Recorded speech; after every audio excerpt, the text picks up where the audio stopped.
Welcome to The Explainer. Today we're diving into a seriously mind-bending concept from Thomas Alethea's book, 12 Steps to a Good Life. We're going to unpack an idea that can literally shift our whole anxiety-inducing relationship with time. You know, if you've ever felt like there just aren't enough hours in the day, or you're always rushing to catch up, well, this explainer is made exactly for you. We're going to look at time not as this strict master, but as a tool. So, I want you to ask yourself right now, honestly, are you a prisoner of time? I mean, so many of us feel totally swamped by hustle culture, right? We feel this constant, heavy, ticking pressure of the clock dictating every single move we make. It's exhausting. It feels like we're constantly falling behind some imaginary schedule. But the source material throws a total curveball here. It suggests that this prison we feel trapped in? Yeah, it's completely self-made.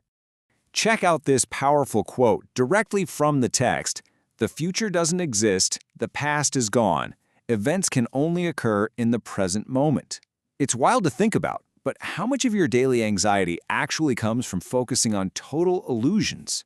We worry about a future that literally hasn't happened yet, or we stress over a past we absolutely cannot change. The author points out that our suffering comes from hanging out in places that don't even exist. The only place we can actually take action, the only reality we actually have, is right here, in the now. Okay, Section 1. Meet Chronos and Kairos. So, to really wrap our heads around this, we gotta look back at history. The ancient Greeks actually used two totally different words and concepts for time. Meanwhile, in our modern world, we really just use one. The first concept is Chronos. Chronos is clock time. It's measurable, it's inevitable, it drives entropy, which basically means the natural breakdown of things, and, well, frankly, it's what makes you old. It's that relentless tick, tick, tick of the second hand. This is the highly active, heavily scheduled time we're constantly checking on our phones and smartwatches. We try so hard to manage Chronos, but ironically, we usually end up as its prisoner. It's frantic, and once it's gone, there's no way to get it back. Okay, take a deep breath. Let's look at the second concept, Kairos. Kairos is entirely different. You can't measure it on a clock. It's time completely beyond your control. It's all about events happening when the time is organically right, kind of like the blooming of a rose. It's the natural flow of existence. Some people call it fate, others call it God's time. But the absolute defining feature of Kairos is that you just can't force it. I mean, you can't yell at a rosebud to open up faster because it's 2 p.m. on a Tuesday, right? It opens when it's ready. That's Kairos. Moving on to Section 2, the two times compared. Mapping these two dualistic worlds side by side is a real game changer for understanding our modern time anxiety. Look at this sharp contrast. Over on the left, we've got Chronos. It's active, very type A, driven by rigid schedules, and it gives us this fleeting illusion of control. Then on the right, there's Kairos. It's passive, much more type B, focused on the actual experience and defined by flow. You know why we get so anxious today? Because we constantly try to force Kairos events, like personal growth or healing or just finding meaning in life, into a rigid Chronos schedule. And it just doesn't work that way. All right, Section 3, blending action and waiting. Now, living a good life isn't about just picking one of these times and ignoring the whole rest of the picture. It's about navigating what the author calls the imbrication, basically the overlapping of these two realities. The text says something brilliant. Achievement is less about the minutia of productivity than the wisdom of acting rightly. As we said earlier, you can't force a rose to bloom with a spreadsheet, but you can use Chronos to schedule when to water the soil. It's all about learning when it's time to hustle in Chronos and when you literally just need to step back, let go, and patiently wait in Kairos. Real wisdom is just knowing the difference. Which brings us to Section 4, do the next right thing.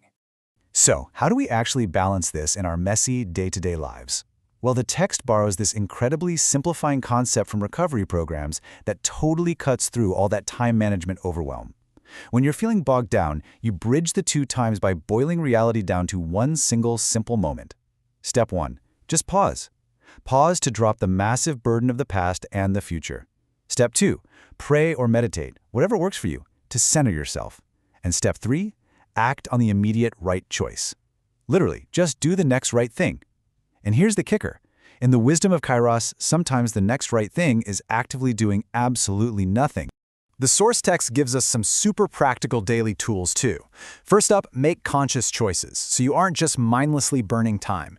Next, try focused work sessions, like the Pomodoro technique, to knock out tasks efficiently. Then, create a daily routine. And I don't mean a routine that traps you, but one that actually frees you up. Finally, begin and end your day with a little quiet reflection. By organizing our Chronos time with these structured habits, we actually open up our mental bandwidth. We create the mental space to truly relax and experience the flow of Kairos. I really want to leave you with this huge takeaway. Time is just a tool. Think of it like a hammer or a wrench. You pick it up to schedule a meeting or pay a bill, but the second the job is done, you've got to put the tool down. Stop obsessing over the ticking clock. Don't hang out in the memory of the past or the anxiety of the future, because remember, neither of them actually exist. It's only when you bring your full presence to the present moment that you're truly finally free. And that brings us to one final, absolutely crucial question for you to chew on today. How are you going to spend your now? Are you just going to track it on a schedule, stuck as a prisoner to Chronos? Or are you going to truly experience it and allow life to just bloom in Kairos? The choice is entirely yours. Thank you so much for joining me for this explainer. Definitely reflect on this as you go about your day. I'll see you next time.